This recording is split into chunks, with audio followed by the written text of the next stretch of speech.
Here are 3 reasons why the British media is largely responsible for the riots, with help from yesterday's edition of The Times.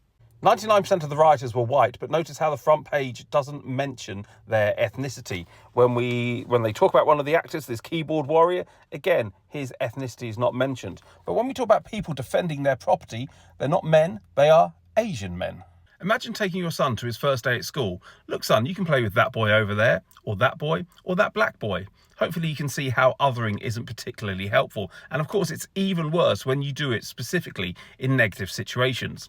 Lucy Letby is described as a child killer, never a white child killer or a Christian child killer, despite being both. However, if she had been an immigrant or a Muslim, she would often be described as a Muslim child killer or an immigrant child killer. Nominalisation and pacification is also important. Notice who the subject is of this sentence.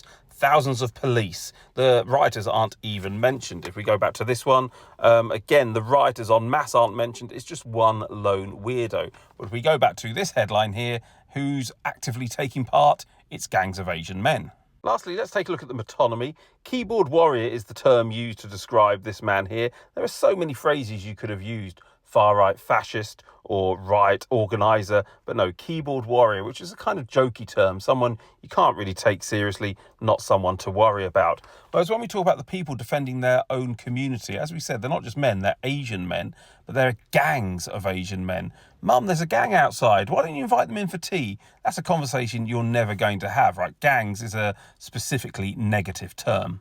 So those are 3 ways in which the media helps increase racial tension.